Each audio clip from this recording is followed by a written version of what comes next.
Well, here I am inside the tiny house and we've actually started work. Today, Chris went down to buy all sorts of building supplies, and Patrick and Mason are currently bringing leftover wood that we had from our project that we did on our own house. And I am busy looking online for all sorts of items that we need. Those of you that have followed the Danish cottage need to know that there's not going to be any blue in this tiny house at all. But that opens up all sorts of opportunities, and I'm still trying to get a sense of the aesthetic. I've got some ideas and I've started working on painting, repainting some old furniture that I bought. But it's going to be very, very different, and I'm taking a little bit of a risk with it. So trying to do something where people are going to go, oh my word, I want to come and stay here in this little tiny house. So follow along.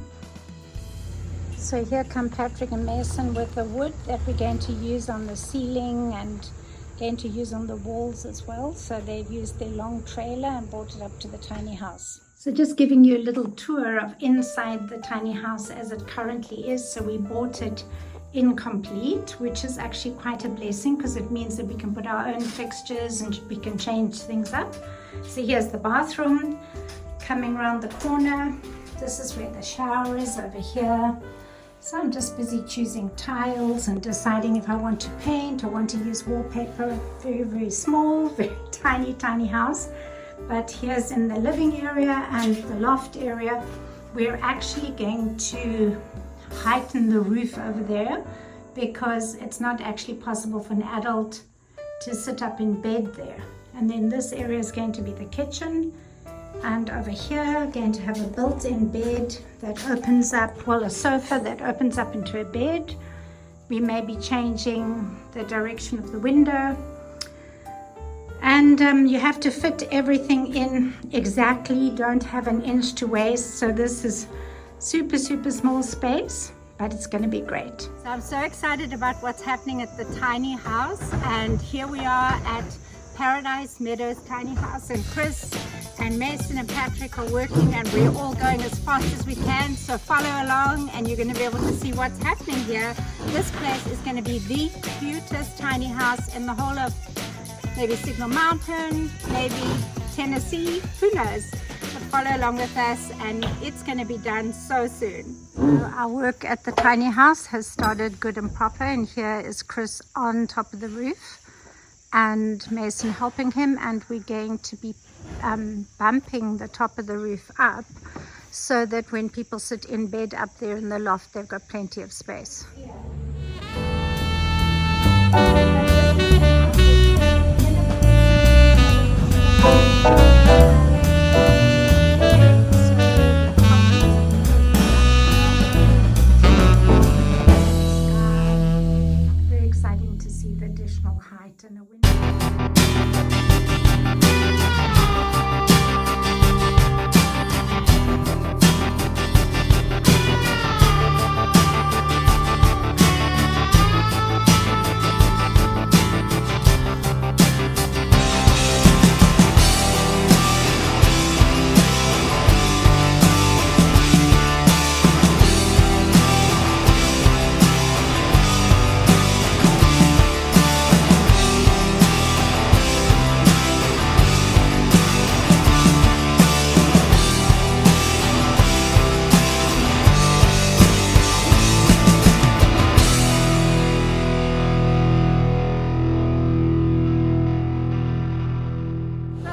Lots and lots going on today. Dave is busy spreading out the new gravel so that we don't have mud in this area. Brett's driving around on his new gator, well, his gator with new tires, and here goes the roof up there. Oh my word, so exciting. Up it goes.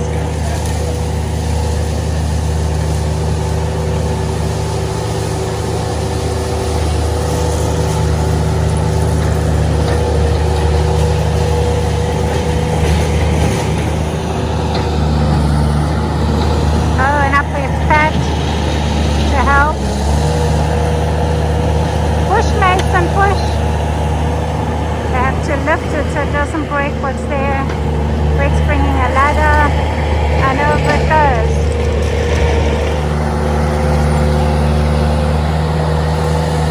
So this is going to provide more roof height.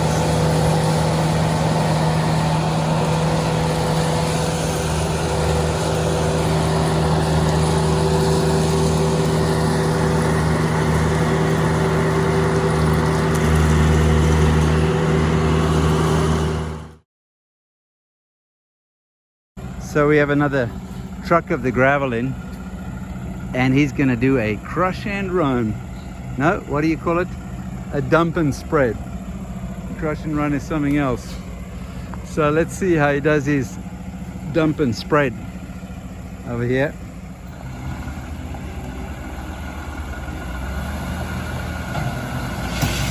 There it goes, perfect.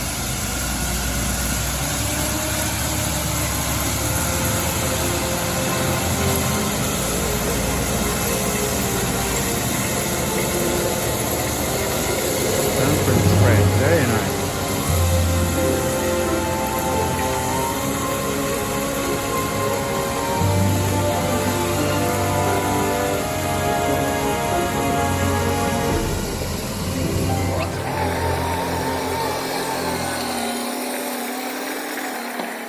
Getting some new parts for the Gator, and we were missing a hubcap on the front, so I got a pair of John Deere hubcaps.